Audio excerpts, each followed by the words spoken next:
Am Anfang muss der Ton geknetet und geschlagen werden, damit er geschmeidiger wird. Keramikkünstler Uwe Löllmann macht das auf seinem Kapellenhof am Rande von Hilzingen im Hegau seit fast 40 Jahren.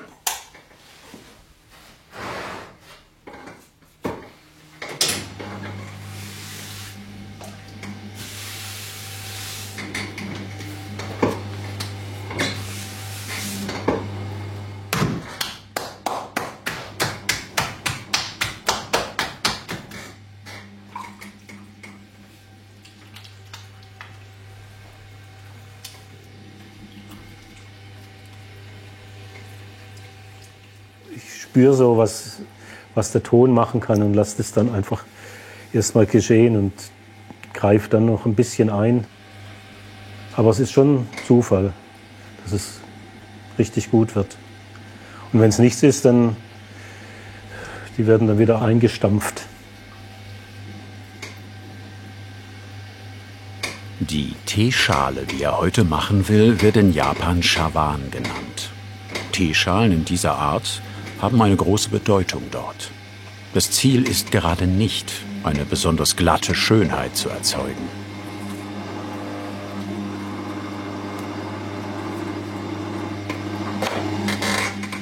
Und später, wenn man dann das untere noch bearbeitet, wird es auch noch ganz leicht wellig. Also es ist insgesamt überhaupt nicht symmetrisch, was man sonst von einer Schale erwartet. Es fühlt sich nachher einfach besser an in der Hand und es ist spannender. Man kann die Schale drehen und hat immer wieder neue Silhouetten. So ein bisschen ähnlich wie ein Baumstamm, der auch so ganz leicht asymmetrisch ist. Und das ist natürlich schwer zu drehen. Also das ganz glatt zu drehen ist einfacher. Denn es muss relativ schnell in der richtigen Form sitzen. Jetzt muss die Schale antrocknen. Erst dann der Fuß abgedreht werden. Die Konsistenz des Tons muss man bei jedem Arbeitsschritt neu beachten. Uwe Löllmann bezieht den feuchten Ton aus dem Burgund. Er mischt noch etwas Sand dazu.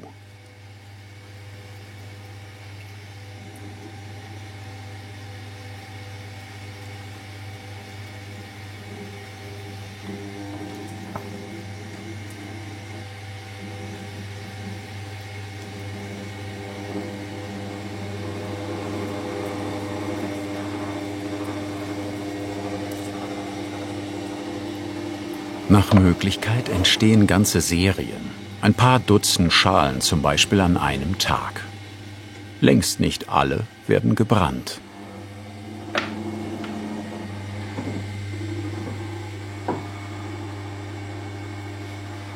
Ja, die letzten beiden, die finde ich ganz schön. Die haben auch so ein bisschen so Rillen vom Drehen, die sich dann später wahrscheinlich schön in der Hand anfühlen.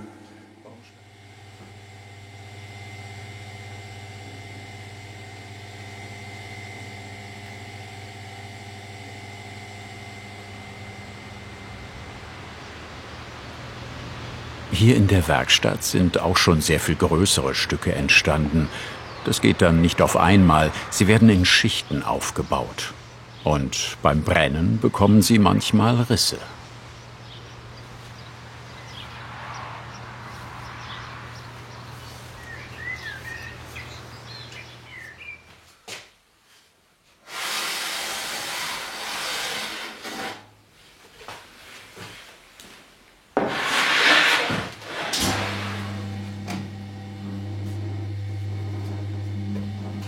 Wenn die Schalen etwas angetrocknet sind, wird der Fußring mit der Abdrehschlinge herausgeschält.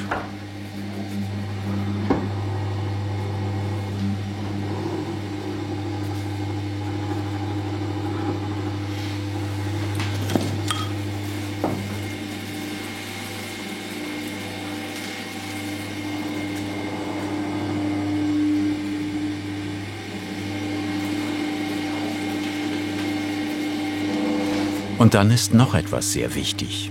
Ein Stempel aus Holz, mit dem ein persönliches Zeichen geprägt wird. Wenn alle Arbeit getan ist am Stück, kommt der Stempel dann drauf, eben mein Zeichen. Das ist ein stilisiertes U und ein L. Das ist für mich immer das Finish, der Stempel. Manchmal gibt es dann auch noch, dass ich das Tagesdatum reinschreibe. Also was heißt reinschreibe? Mit einem spitzen Gegenstand einfach reinkratze in den Boden. Ist das dann nochmal so eine Auszeichnung für ein Werkstück, oder? Ja, schon. Oder auch so eine Erinnerung an bestimmte Momente, an einem bestimmten Datum.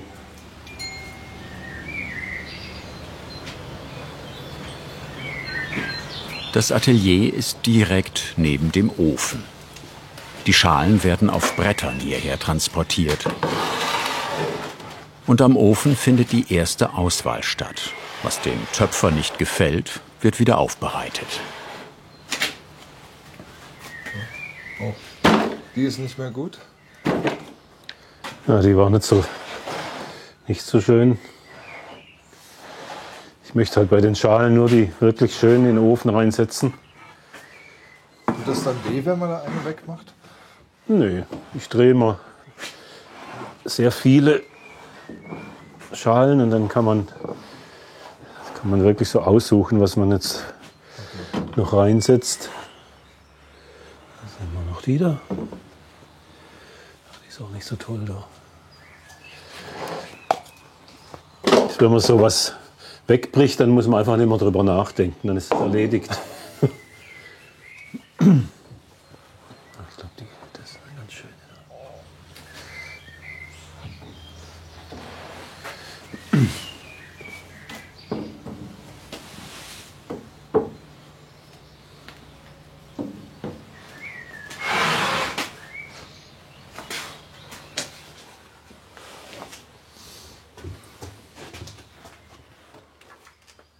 Der Ofen heißt Anagama-Ofen. Er wird mit Holz beheizt. Damit das Feuer überall hinkommt und nichts festhängt, muss jede Schale auf kleine Kügelchen gesetzt werden. Ist der gleiche Ton, den ich auch zum Drehen verwende. Und da ist ein Aluminiumoxid drin. Okay. Dadurch wird es eben noch feuerfester. Und hier unten sind jetzt 2 Schalen ineinander gestapelt. Diese Tonunterlagen ergeben später so hoffentlich schöne Abdrücke, weil das Feuer da eben nicht dran kann an der Stelle. Aber zieht komplett durch die Schale durch. Genau, es zieht da durch und dadurch wird auch die Flamme irgendwie anders gelenkt, als wenn es an der Seite durchgeht. Ja. Hier ist jetzt Stroh noch auf der Schale und auf dem Stroh ein kleines Stück Ton. Und damit bezwecke ich, dass das Stroh so rote Spuren hinterlässt. Das Stroh verbrennt und ja, wenn es dann verdampft und verkokelt wird, dann gibt es eben so Abdrücke. Manchmal, auch nicht immer. Das sind halt so kleine Möglichkeiten, um so Effekte zu erreichen. Allerdings ist das jetzt auch gestapelt, um Platz zu sparen. Ja. Das darf kein Millimeter ungenutzt sein, oder? Genau, man muss es wirklich auch ausnutzen. Das Feuer sollte gezwungen sein, sich da so durchzuschlängeln. Also wenn man jetzt irgendwo viel Platz hat, wie da oben, kann es sein, dass das Feuer da durchzieht und gar nicht so viel Spuren hinterlässt. Vielleicht durch später die Schale noch ein bisschen hochsetzen, dass es da oben noch dichter ist. Diese beiden Stifte heißen Segerkegel. Sie zeigen die Temperatur an, denn sie schmelzen bei 1250 und 1300 Grad.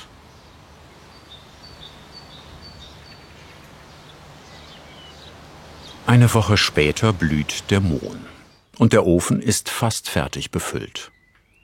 300 Vasen, Schalen, Tassen, für jede ist der Platz und die Position genau überlegt.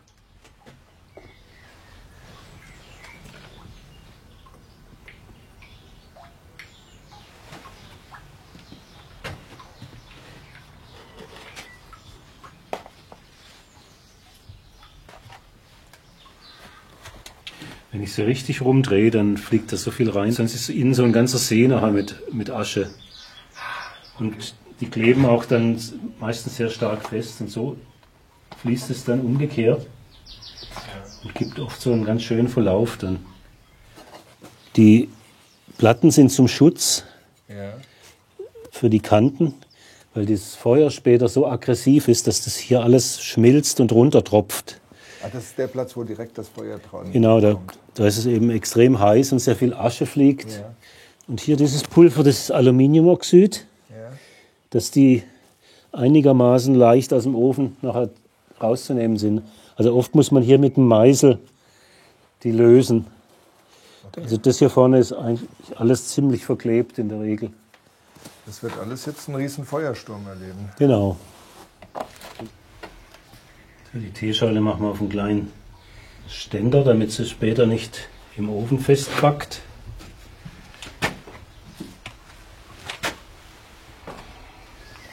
Die Belüftung des Ofens. Von hier kommt nachher der Sauerstoff.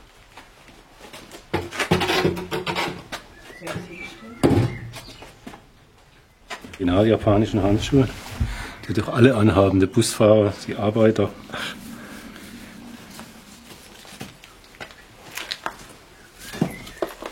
Und dann wird gemauert. Der Ofen muss dicht sein.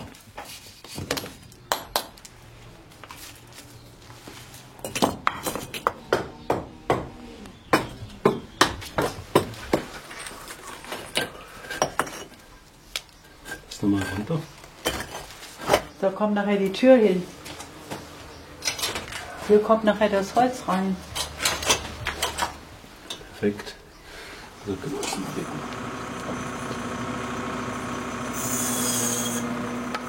Das Holz, das wird gerade angeliefert. Anton Dreher kommt aus dem Dorf mit Bandsäge und einem selbstgebauten Holzspalter.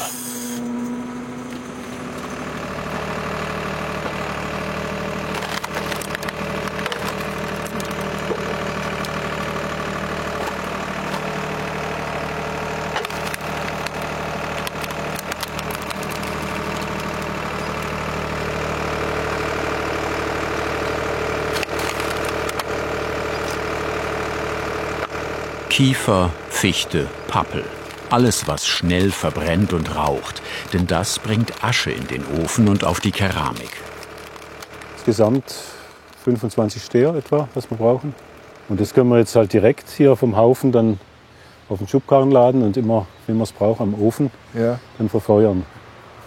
25 Steher. Das sind 25 Kubikmeter. Die sind 2 Meter lang, die passen gerade durch den Ofen durch.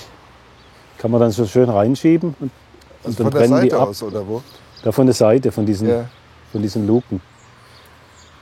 Das Eicheholz. Es gibt dann viel Glut, Ja. die dann auf den Oberseiten von den Stücken liegen bleibt und so eine schöne Schwarzfärbung, Schwarz- und Graufärbung erzeugt. Also jedes Holz ist eine eigene Farbe dann? Ja, also es ist schon unterschiedlich. Es brennt auch langsamer natürlich. Ja.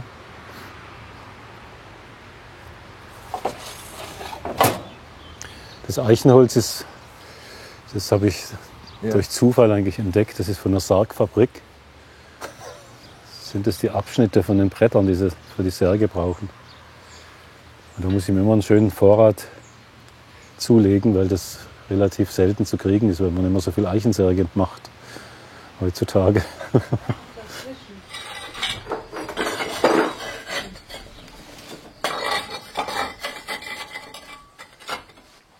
Da ist jetzt ganz dunkel. Jetzt kann man auch die einzelnen Arbeiten einfach aus dem Gedächtnis mal irgendwo ablegen. Denn jetzt ist Brennen angesagt. Jetzt geht es nicht mehr ums einzelne Stück wie beim Einräumen. Und das ist auch immer ein schöner Moment, wenn man weiß, jetzt ist da alles drin. Ein bisschen wie so eine Schwangere, wo man weiß, da ist jetzt was im Bauch und das wächst und gedeiht.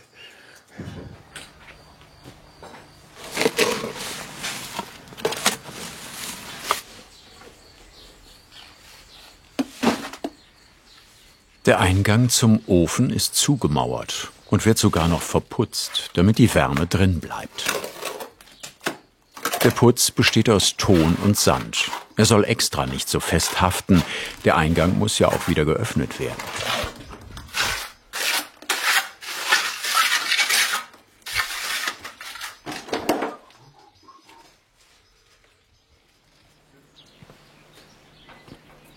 Die Klappe des Schornsteins wird geöffnet. Sogar den Kamin hat Uwe Löllmann selbst gebaut und sich den Mechanismus ausgedacht.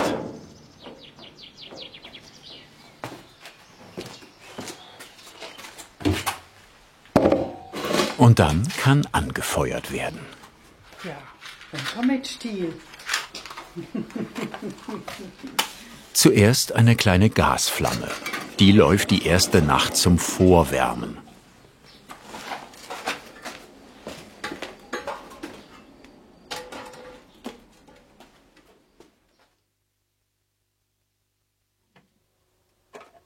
Und am nächsten Abend kann dann das erste Holz angezündet werden.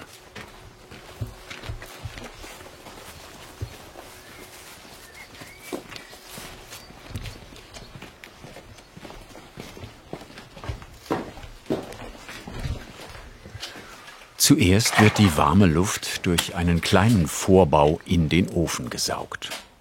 Das ist eigentlich toll, dass es mit so einem winzigen Feuerchen anfängt, das dann eine Woche brennt.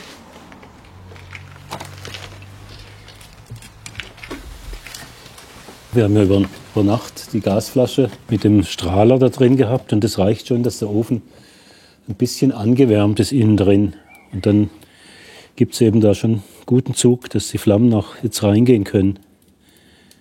Und dieser kleine Vorbau dient dazu, dass das Feuer nicht zu nah an den Arbeiten ist, weil die jetzt sehr empfindlich auf Hitze reagieren. Also die würden jetzt, wenn die Flammen direkt rangehen, würden die gerade platzen.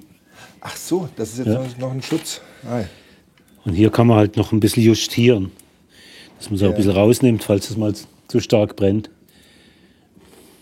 Und wie lange muss das jetzt so in dem Vorbau noch bleiben?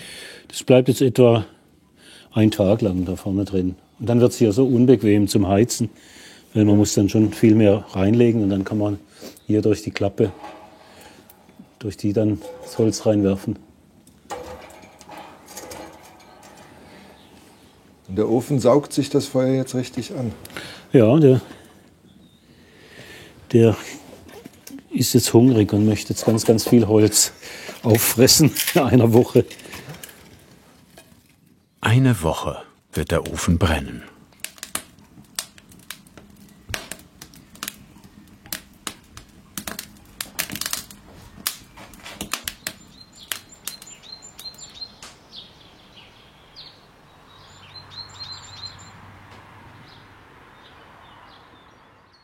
Nach 5 Tagen ist im Ofen nur noch Glut zu sehen. Das Thermometer ist auf 1258 Grad gestiegen.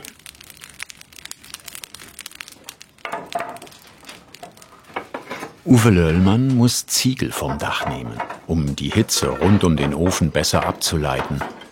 Seine Partnerin Annette hat gerade Dienst bei der Befeuerung. Brandgeruch riecht man keinen, dafür ist das Feuer zu heiß.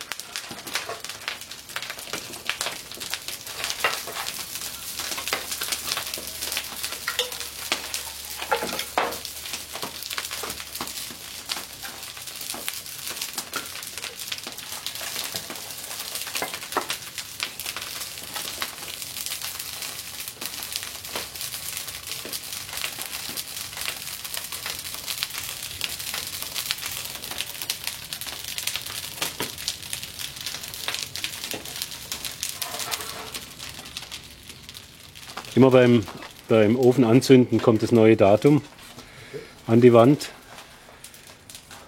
Dann hat man auch immer ein bisschen vor Augen, wie viele Brände wir schon gemacht haben. Ja. Viele waren eigentlich im Herbst. Das ist auch schön, wenn es schon kühler ist, aber oft ist es da sehr neblig. Das ist immer schade und hier ist natürlich dann dunkel.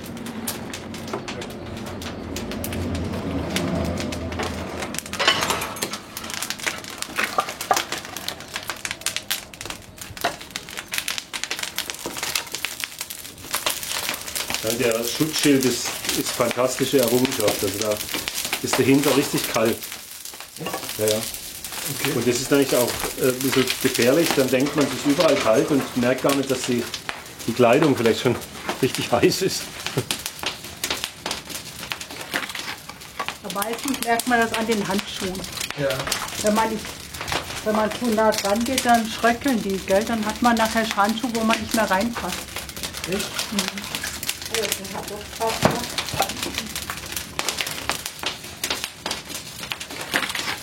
Also ich merke das, wenn ich müde werde, dann kann ich nicht, dann greife ich nicht mehr richtig das Holz, dann greife ich daneben oder ich bleib irgendwie an der Öffnung hängen. Also ich merke das schon, wenn man nicht mehr konzentriert genug ist, dann wird es schwierig. Die Woche kann einer alleine nicht durchhalten. Es gibt einen Dienstplan für die Brennwoche. 24 Stunden täglich sind in Schichten aufgeteilt. Außer Annette helfen noch 2 Freunde. Ich glaube, genauso wie der Hans halt, sage ich mal, viel auflegt und der Uwe sagt, er legt eher weniger auf und dann häufiger. Ich glaube, oder der eine schmeißt auch schneller rein, ich glaube, und der andere langsamer. Ich glaube, es ist sicherlich Typsache. Ja, dann kommt gleich dazu, die Dinge, die da drin sind, habe ich gemacht. Dadurch habe ich nicht auch eine Angst, dass was kaputt gehen könnte. Und die jetzt mitheizen, die da jetzt nicht die Beziehung zu den vielen Teilen haben, die machen das so ein bisschen lockerer, ja, und sind mutiger und schmeißen auch. Ist das dann gut, wenn die ein bisschen mutiger sind? Ich glaube, die Mischung ist ganz schön. Bis zu 1300 Grad wird das Feuer heiß. Dann schmelzen die Mineralien in der herumfliegenden Asche und setzen sich als natürliche Glasur auf die Gefäße. Das ist das Geheimnis der Holzbrandkeramik, die in dieser Weise in Deutschland nur an wenigen Orten praktiziert wird. Seit 40 Jahren gibt es das Atelier in der Vulkanlandschaft des Hegau. Und einmal im Jahr brennt der Ofen rund um die Uhr. Gegen Mitternacht holt Uwe Löllmann ein kleines Probestück aus dem Ofen.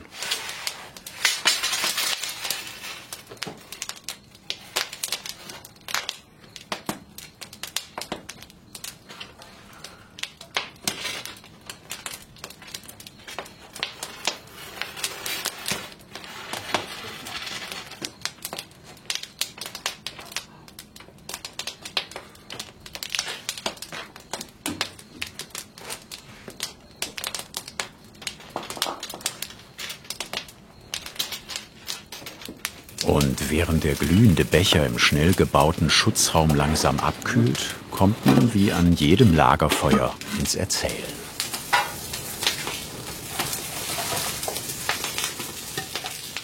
War letzten Endes schon in der Lehrzeit. Da habe ich eigentlich gleich gewusst, das ist mein Weg. Das werde ich später auch mal machen, wenn ich die Möglichkeit habe und ein entsprechendes Atelier finde. Ja, das war sofort da. Also ich hatte eine unglaubliche Verbindung zu diesem, also auch zu dem Ofen bauen und dann brennen. Ja, das Faszinierende war, dass sie eben eine Keramik machen, die nicht nur so schnell wie möglich gebrannt wird, so wie das vielleicht im Westerwald mit den Schmalztöpfen mit diesen graublauen der Fall ist, sondern dass man sich Zeit lässt und dass die Gefäße so eine ganz besondere Färbung bekommen und auch eine besondere Ausstrahlung. Das war eigentlich das Wesentliche, dass ich mir sagte, sowas möchte ich auch erlernen.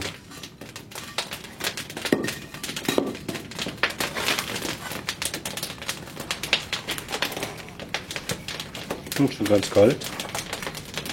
Man sieht, wie viel Glas sich auf dem kleinen Becher schon gebildet hat. Die Brenntechnik ist vor allem in Japan und Korea zu Hause. Einer der berühmtesten Töpfer Japans war vor ein paar Jahren zu Gast bei Uwe Löllmann im Hegau. Isesaki Jun drehte sogar ein paar Schalen hier auf dem Kapellenhof. Das ist jetzt ein Chawan, also eine Teeschale für die Teezeremonie, in der der Matcha-Tee angerührt wird. Die hat ein japanischer Nationalschatz bei dir an der Drehscheibe gedreht. Genau. Hat sie gedreht und dann haben wir Spaghetti gegessen und nach dem Essen, während dem Essen war die Schale im Backofen und nach dem Essen hat er die Unterseite abgedreht. Sieht man auch ganz schön, der besondere Fußring, typisch für Isesaki, mit diesen Rillen und wurde mit so einem Bambuswerkzeug hat er das so rausgeschält. Und er hat mir die Teeschalen überlassen und hat gemeint, also er hätte nur eine gerne. Und die habe ich ihm dann auch nach Japan gebracht. Da habe ich gedacht, das lasse ich mir nicht entgehen, ihm die Schale zu bringen. Der hat sich dann auch sehr gefreut. Persönlich vorbeigebracht.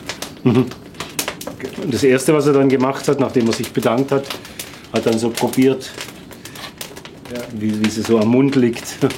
Eine sehr schöne Geste. Ja, ich meine, in Japan so eine Schale vom lebenden Staatsschatz, die wird schon so 7.000, 8.000 aufwärts kosten.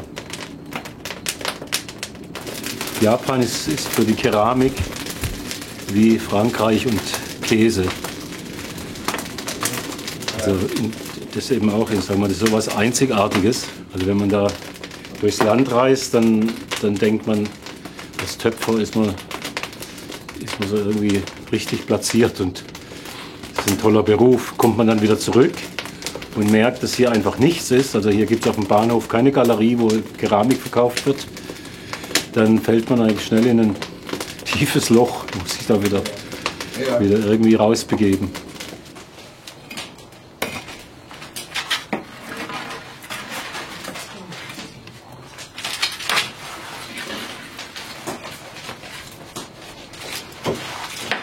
Es ist immer was zu tun. Die 2 Meter langen schmalen Eichenbretter werden durch die Seitenluke eingeführt. Auch sie geben Hitze und Asche weiter hinten im Ofen.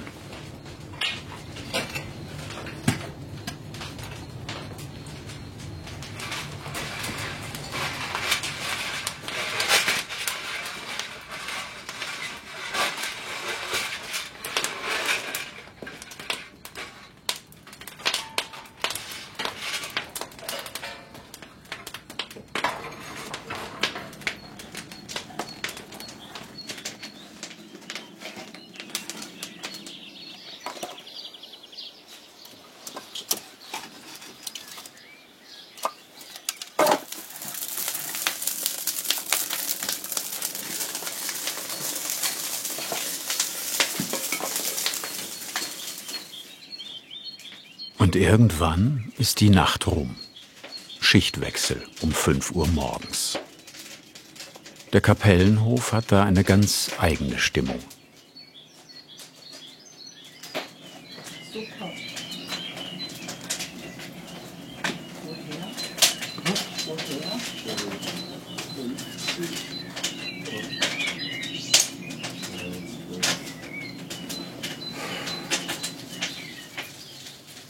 Zwei Tage später lässt Uwe Löllmann das Feuer ausgehen.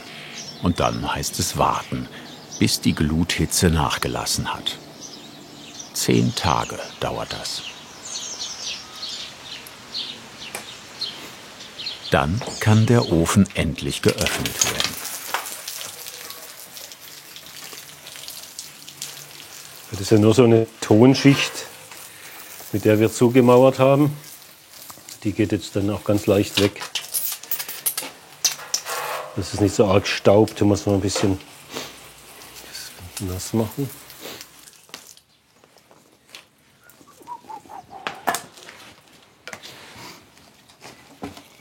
Ja. Oh, da sieht es ganz glänzend aus hier vorne. Ja. Unten ist grau. Ja, der Ofen ist nicht mehr sehr warm. Das ist ideal jetzt zum Ausräumen. Ich glaube vielleicht 30 Grad. Boah.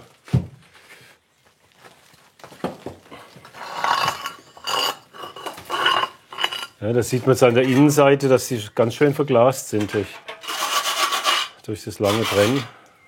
Ja. Guck mal an, wie das... Boah. Kann man die jetzt nochmal verwenden? Ja, ja, klar. Ganz schön stabil. Ja, das... Ja, wie schön der ist hier. Wow. Wahnsinn. Was für blau. Das ist der einzige Stein, der ist aus einem anderen Ton. Der schmilzt ein bisschen früher und dann verglast das schon richtig schön. Über das Blau werden wir noch reden. Es ist eine eigene Währung bei diesem Brand. Ein bisschen ähnelt die Öffnung des Ofens archäologischen Ausgrabungsarbeiten.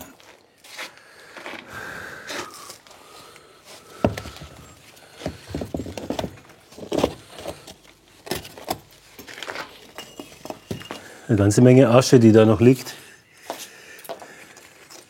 Aber es ist eigenartig, wie verschieden das ist. Hier so glänzend, da so matt. Da sieht man den Sägerkegel, wie der weggeschmolzen ist.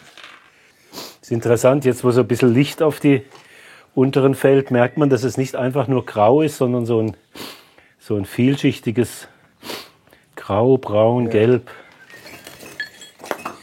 Das ist eine ganze Menge Material, was man da für die Türe allein schon braucht. Ich glaube, der Ofen sind etwa 15 Tonnen Schamottsteine. Darum braucht er auch so lang zum Abkühlen. Hast du das? Ja. Rutsch. Kommt jetzt hier. Aber das ist mal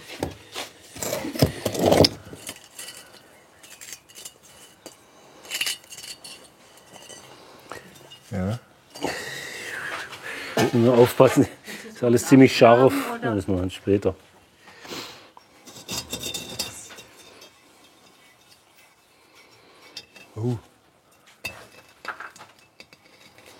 Die sitzen eigentlich jetzt auf den Tonstückchen, die muss man auch ganz vorsichtig mit dem Meißel. rausstellen oder hier Ja, man kann vielleicht die oben? wilden jetzt mal hier oben. Interessant ist immer, dass die Böden oft so schön rot werden hier vorne.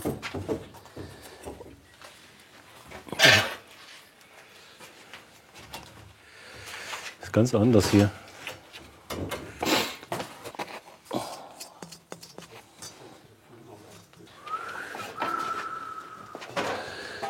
Ah, da unten sind sie ganz gut fest. Das Aluminiumoxid hat nicht überall geholfen.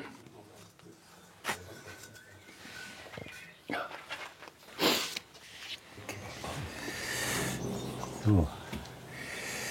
Ist doch schön, wie das in die dicke Vertiefung reinfließt.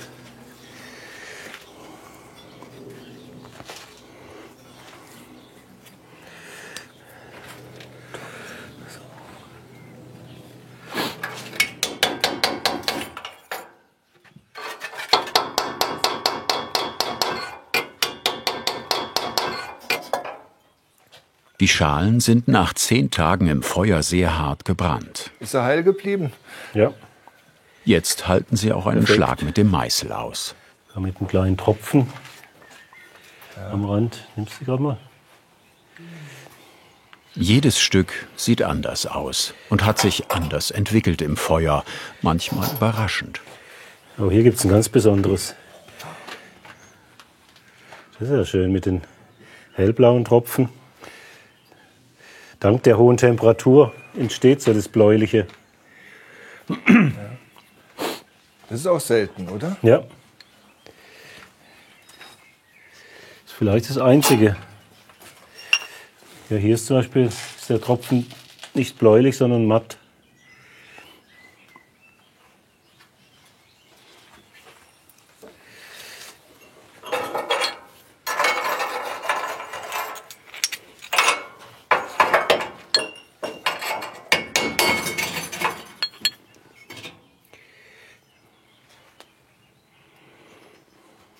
Anderes ist auch schön, aber nicht da, wo es hingehört.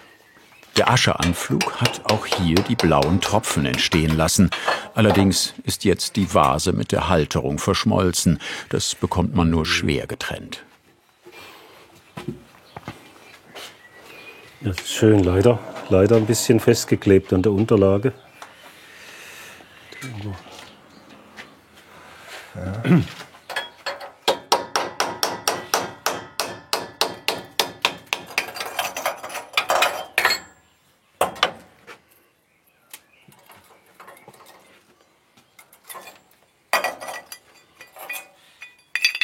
Und dann wieder Scherben. Und dann wieder blau.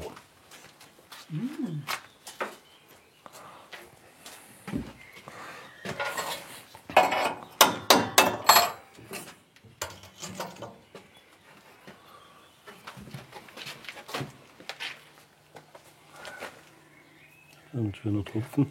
Ja. Wir sammeln so Tropfen. Ja, ich merke es. Tropfen arbeiten. Uwe Löllmann ist mit seinem Brand zufrieden. Doch, ist gut. Ja, das sieht man hier. Hier war die Auflage, also noch 2 mm weiter, dann wäre es angeklebt. Und das kann man auch ein bisschen abschleifen, das stört nicht. Ja. Es muss eine Narbe haben, dass man auch sieht, dass es so aufgestützt war. Ja. Toll.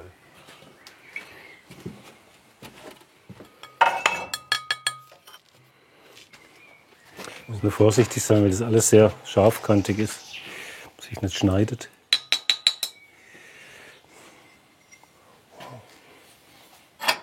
Und dann kommt die Teeschale, die Uwe Löllmann bei unserem ersten Besuch gedreht hat. Auch sie muss freigeklopft werden und wird dann begutachtet.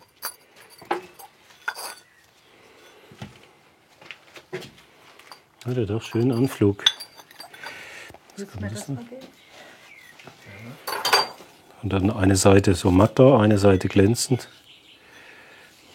Und innen ist es sehr schön. Hier so einen tollen Rand.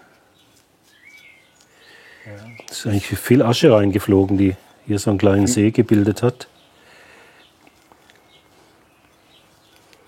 Die müssen wir dann nachher ein bisschen mit Schmirgelpapier schleifen. Dann kann man mal testen, wie sie sich als Trinkschale eignet. Das ist wichtig, gell? Dieses Handgefühl dafür. Genau, das Gefühl und dann vielleicht auch eine Stelle, wo sie sehr angenehm zum Trinken ist. Schön. Toll.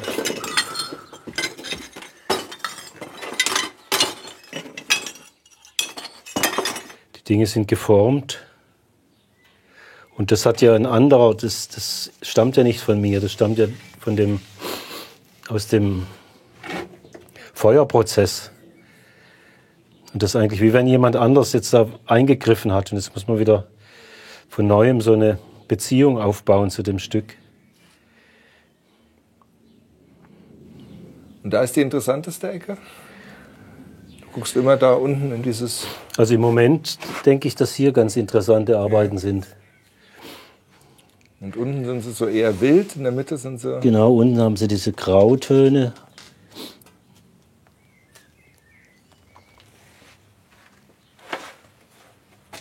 Ja, es wird noch spannend, was da noch so alles rauskommt.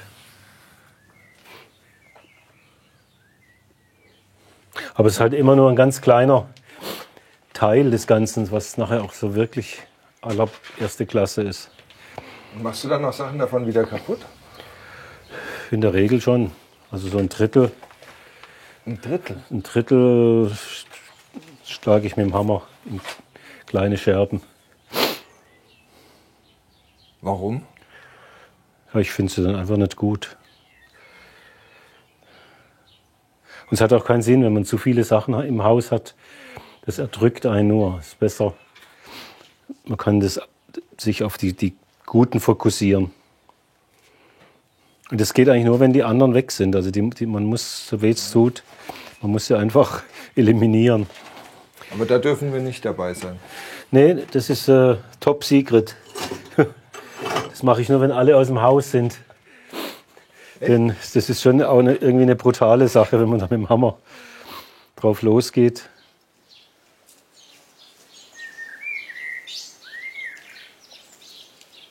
Die hier werden wohl übrig bleiben.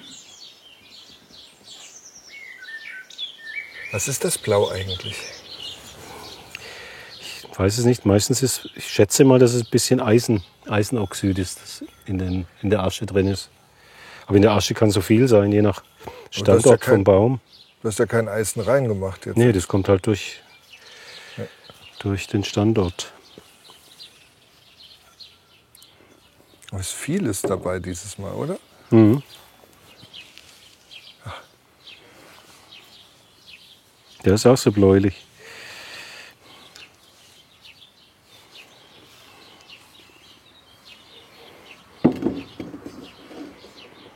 Und sind die Sachen dann auch leichter zu verkaufen oder reißen sich Sammler darum?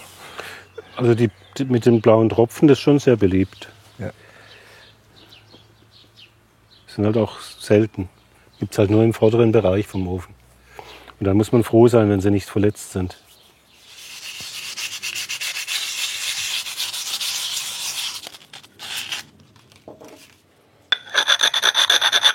Und jetzt werden einfach die Körnchen, die so ein bisschen rausgucken, die werden ganz leicht so geschmirgelt, dann sind die nicht mehr so scharfkantig. Also machst du das mit einem Stein? Genau, das ist so ein Grundstein für die grobe Arbeit. Und dann habe ich das Schmirgelpapier, so ein Nassschleifpapier.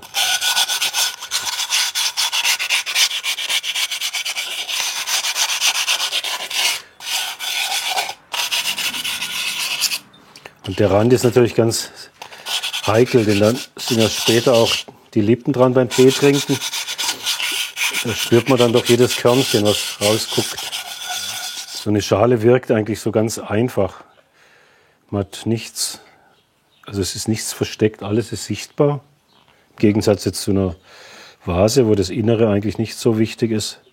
Hier ist es dann ganz wichtig. Und dann hat sie eine Größe, die halt für die Hände sehr schön ist.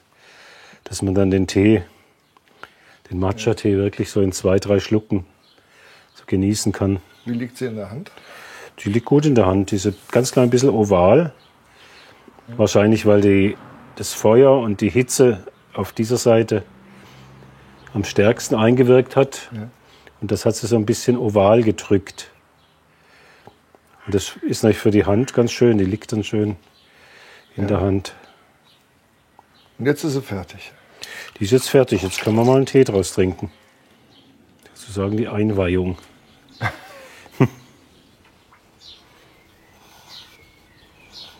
Ja, und wenn man die Schale abwischt, ist natürlich gut, wenn der Rand auch glatt genug ist, dass keine Fusseln da hängen.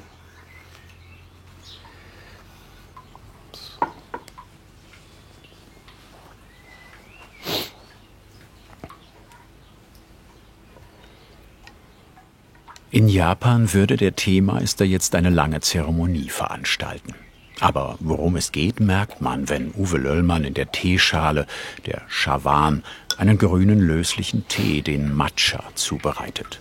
Freude am Ritual, am guten Tee, am Material. Ja, die Schale ist innen schön glatt. Das hört sich zum Schlagen jetzt ganz gut an.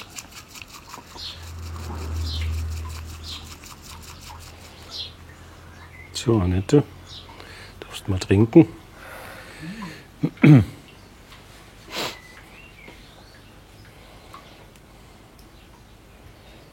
Sozusagen ofenfrische Teeschale.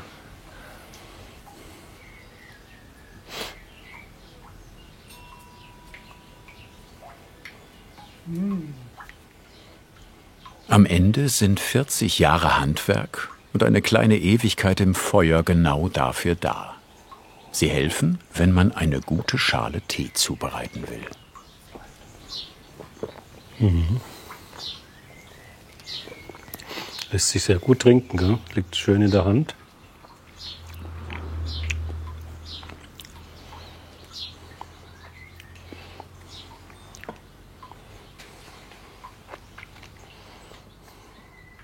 Was hat dich am meisten an dieser Handwerkskunst begeistert? Schreib es uns in die Kommentare und wir freuen uns natürlich über dein Kanalabo.